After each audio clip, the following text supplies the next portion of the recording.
Fala turminha, estamos aqui mais uma vez, dando continuidade aos nossos estudos nesse período de pandemia, nessa época de isolamento social.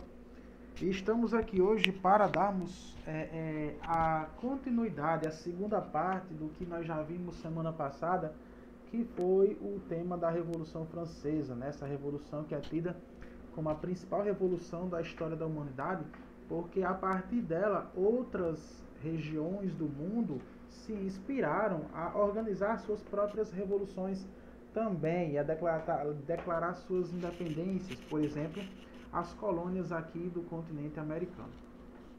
E aí, pessoas, na aula anterior nós vimos basicamente como se configurava o antigo regime, né? Uma civilização caracterizada ainda pelo regime feudal, pelo sistema feudal, onde a civilização ela era dividida em três estados, né? É o clero, a nobreza e os servos, e uma economia extremamente agrária, fazendo com que existissem muitas desigualdades, muitas injustiças sociais, né? Durante a existência da população francesa naquela época. E aí foi organizada a Revolução, né, a tomada da Bastilha, todas aquelas coisas que a gente já viu na aula anterior, no vídeo anterior sobre esse assunto. E aí começa em prática esse processo pós-revolução. Primeira coisa que os revolucionários vão fazer é criar uma Assembleia Constituinte para aprovar essa Constituição Civil, né, que inicialmente eles vão começar a atacar o clero, né, vão tomar as terras que pertenciam à igreja e vão separar, né, a religião das questões políticas e vão fazer com que o clero, a igreja, ela passe a ser posse, né, ela passe a ser controlada pelo Estado. A igreja agora está submissa ao Estado, não governando junto como antes. Além disso, outras coisas começam a ser instauradas. A principal característica desse período pós-revolução é que foi instaurada uma monarquia constitucional. Ou seja, por ser monarquia constitucional, o rei ele ainda continua, né? Lembrando que antes era uma monarquia absolutista, onde o rei governava sozinho praticamente e tinha todos os poderes concentrados na figura dele. Agora existia uma monarquia constitucional, onde o rei governava, ele era o chefe do executivo, mas ainda tinha o legislativo e o judiciário que deveria governar junto com ele. Divisão dos poderes, teorias iluministas, no caso que a gente já estudou também. E aí, óbvio, o Luís XVI vai ser totalmente contra essa ideia da divisão dos poderes, né? Já que ele vai perder tanto poder, já que antigamente os poderes eram concentrados só nele, agora ele vai ter que dividir esses poderes com o legislativo e com o judiciário também, tá? E aí, essa nova Constituição vai trazer algumas modificações no âmbito da sociedade, da economia, da religião e da política. Tudo isso está descrito no livrozinho de vocês, né, na primeira página desse conteúdo. Além disso, vai ser criada a Declaração dos Direitos do Homem e do Cidadão, que vai falar muito sobre liberdade, combate à desigualdade e combate às injustiças.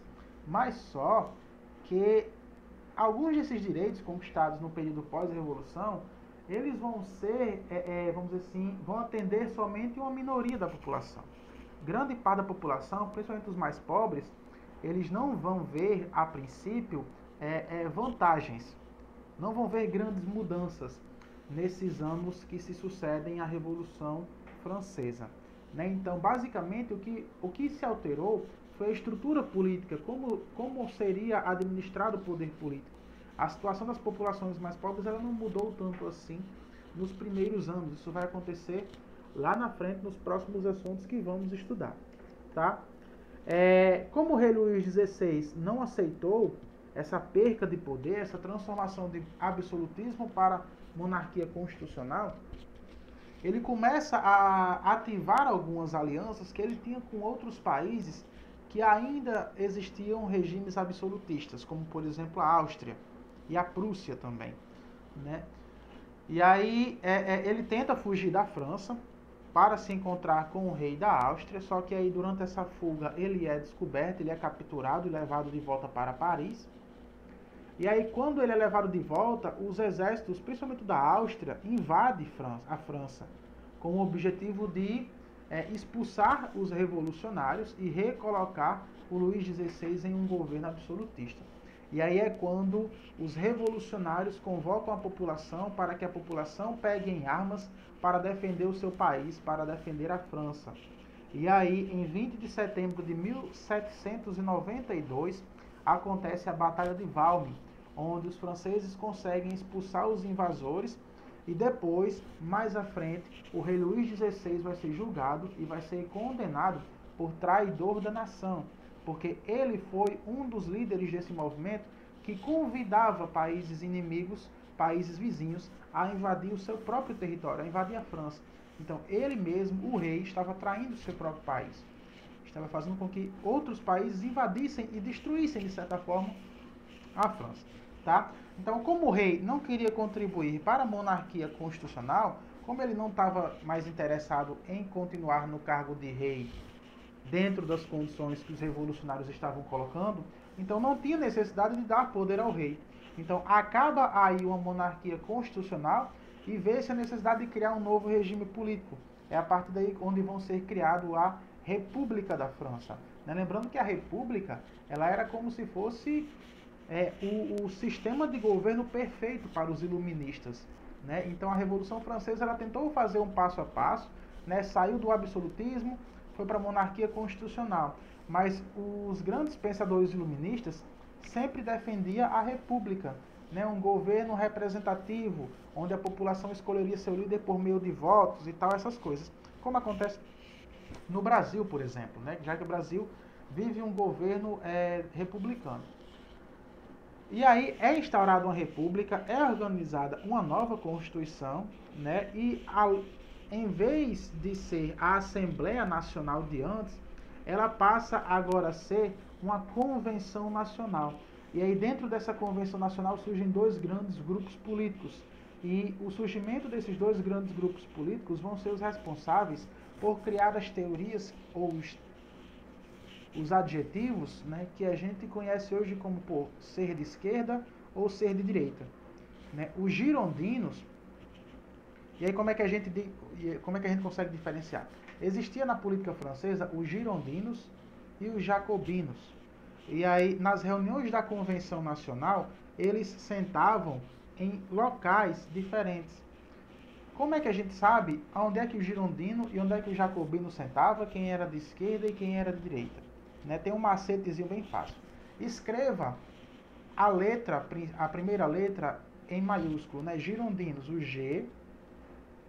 Aí o G está olhando para onde? O G está olhando para lá. G, ele está de frente para lá. E para lá é o quê? Para lá é direita. Então os girondinos, eles eram um grupo da direita. E os jacobinos, desenha o J. O J está de frente para onde? O J está de frente para a esquerda. Então os girondinos eram da direita e os jacobinos eram o da esquerda. E aí quem é que esses grupos representavam? Tem a descrição deles na página do livro de vocês. Girondinos, ou seja, o pessoal da direita, representavam a alta burguesia, que não buscavam grandes transformações políticas. Eles eram a elite econômica e buscavam apenas o poder político. Por isso, questões sociais não eram alvo de suas críticas.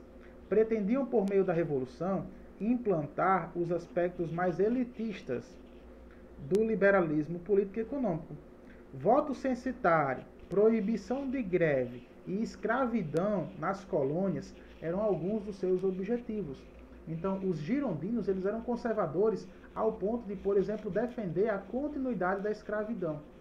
Já os jacobinos, que era o pessoal da esquerda, eles representavam pequenos burgueses e profissionais liberais vinculados aos sans-culottes, que eram as pessoas mais pobres da população francesa na época, almejavam mudanças mais significativas na sociedade, como o voto mais abrangente, a igualdade em todos os níveis, reforma agrária, liberdade de greve, defesa do preço justo, educação gratuita e leis de trabalho. Então, essa era a diferença entre os jacobinos, que eram de esquerda, e os girondinos, que eram de direita. E depois, com o passar do tempo, foram surgindo outros grupos de esquerda e direita ao redor do mundo, e essa ideia existe até hoje em dia, principalmente na política brasileira, que a gente vê muito essas discussões políticas atualmente. Então começa a República, né, fica essa divergência entre girondinos e jacobinos, e aí os jacobinos, que era o grupo da esquerda, que alguns diziam que era o grupo mais radical, eles têm maioria de apoio, né, porque a população mais pobre estão com os jacobinos. E aí, como os girondinos não queriam apoiar as decisões dos jacobinos, eles resolvem, entre aspas, dar um golpe nos girondinos. Os jacobinos assumem o poder da República e o líder desse movimento vai ser Robespierre.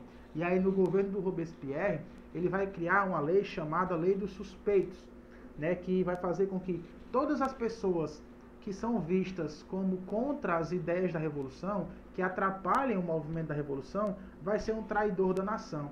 E aí a consequência de você ser um traidor da nação é justamente ser levado a uma guilhotina e ter a sua cabeça decepada. Inclusive o rei Luís XVI, o antigo rei francês que sofreu a Revolução Francesa, ele foi guilhotinado, né? Ele teve sua cabeça decepada em 21 de janeiro de 1793. E aí grande parte da oposição política francesa, que não fosse jacobinos, foram guilhotinados também. E aí, com o passar do tempo, apesar de Robespierre, ao longo de seu governo, ter feito várias medidas públicas, ter atendido várias demandas da população mais pobre, né, ele foi perdendo apoio porque ele começou a ser extremista demais. Começou a matar muita gente ao longo do seu governo, né? E aí, outros grupos, junto com o que restou dos girondinos, conseguiram destituir o Robespierre de seu poder.